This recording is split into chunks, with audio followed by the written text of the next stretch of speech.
The Gambia is classified as one of the world's indebted economic countries. The inclusion of top business tycoons in the agribusiness activities is critical to the expansion of the country's economy. Diaspora media visited a man in Tujereng who is trying to make difference in sheep breeding and fattening. This is Ebrima Jallow, also known as EJ, the founder and CEO of the Jallow's Farm. My name is Ebrima Jallow, the proprietor of the Jallow's Farm. The Jallow's Farm is a sheep breeding and fattening farm. Basically, the concept of the Jallow's Farm is to take the ladum breed and crossbreed it with our mediocre sheep to produce a faster growing sheep that can give me like 45 kilos at 6 months. Increasing in size and numbers, beautiful and healthy since its inception in 2014. So in this box here, we have some young ladums, and these are pure blood ladum. This one is 7 months, no, not 7, because he was born on the 1st of January. So we are in July. So that means by 1st of August, he'll be 8 months old. Okay. Yeah, because he was born on the 1st of January. So you can see how big he is. Yeah, you know, and that is pure blood ladum. We do this by taking the ladum breed and crossbreeding with the Asawat, Labir, and Bali. And the first generation is called F1. That is 50% ladum. We take the F1 and crossbreed it with another ladum to have us F2, that is 75% ladum. And we take the F2 and crossbreed it with another ladum to have F3. By the time we have F5, we'll be having 100% ladum. Mr. Jallow is not only into the business to sustain a living, but also contribute in making livestock available and affordable for Gambians. Less than 6 months. Okay. So this is the whole concept of the Jallow's Farm. So this one, any Gambian can afford to buy it. Yeah. You know, that's the whole concept. Why is it going to be cheaper for Gambians? Because this one, the father is a ladum, okay, but the mother is not. Okay. So the expenditure is not that much, because you spend a lot of money to buy a ladum breed. Okay. But then, because we crossbreed with their mediocre sheep, yes, the end product, that is the first generation, yes, you know, the expenditure is not much, because the ladum, one ladum ram can be made up to 50 females. Yeah. So if the females are not expensive and we have the ladum and they grow faster, we spend less money on the feeding. Okay. So this is the resource of it. Because the ladum breed is so expensive, and it's not the population of the ladum is not is very small. So that's why we're trying to mass produce it so that we can have a faster growing sheep we can slaughter for our Tobaski's naming ceremonies and barbecues. Tobaski sale, but at the farm. Okay.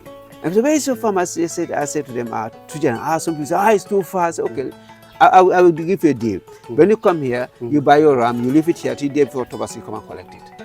And that was very amazing. Yeah. Amazing.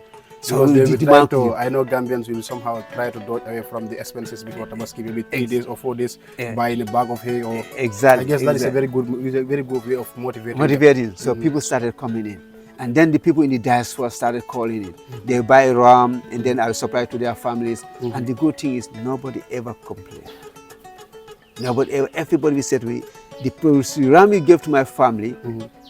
You know, when I told them the vote I paid for it, it's like they said, no, it's not true. It's not true. Yeah, but you know, it is. The thing is, because what happened is, most of these rams, you know, it's like how to call it, I produce them. Okay. So if the cost of production is low, the price is always low. It's just like the one I've shown to you. Yeah. You know, 40 kilos. Go to Abuko today and weigh a ram that weighs 40 kilos and ask them how much they're going to sell. And then how old is it? Exactly. Yeah. You made mention about how much Gambians are impressed when they possess your ram for Tobaski. Yeah. Could this impression be only related to good size or whatever? How about the health wise? No. The health wise is what motivates a lot of people. Because normally we don't have enough production to supply, because the demand is really high right now. So we go out, we do it a different way. We go out and purchase our rams earlier, bring them quarantine then, you know, give them every single thing that they need health wise to make sure that they are healthy. Okay. That make sure that they are good enough for me to give it to my family.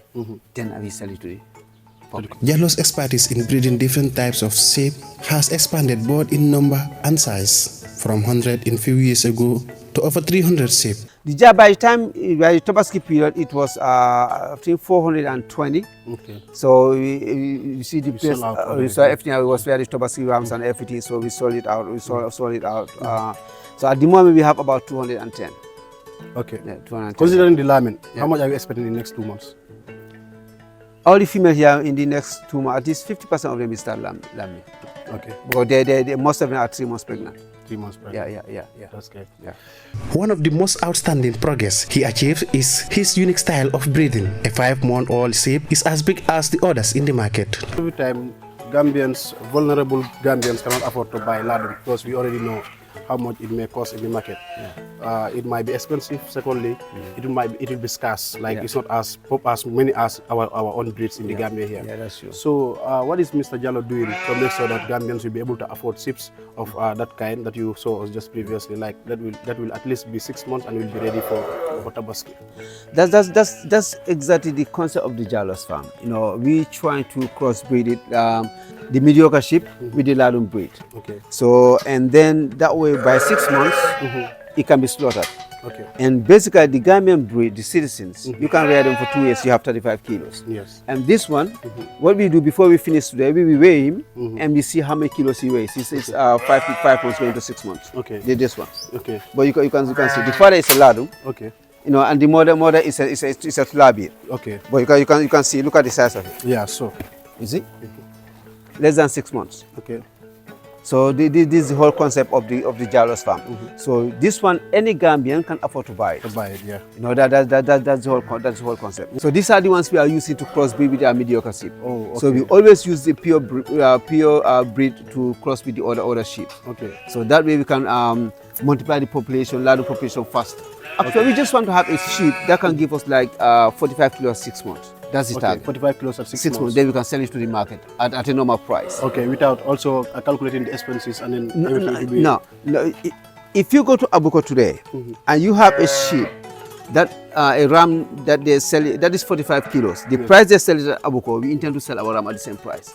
But the advantage we have is ours will be younger, and the lamb, the meat will be tender, and it's healthier. It's healthier. Yeah. But we will be selling at the same price. You know, if you go to Abuko, you weigh a sheep and they say this 45 kilos, they sell it for 15,000, I will sell mine for 15,000. If they sell for 20,000, I will sell mine for 20,000. If they sell for 10,000, I will sell mine for 10,000 at 45 kilos. Record keeping and data collection are two critical components for every business accountability. In the Jallow's farm, this is not an exception. He used high sophisticated data to monitor the progress of every sheep. Because all these sheep here, they got a name and a file.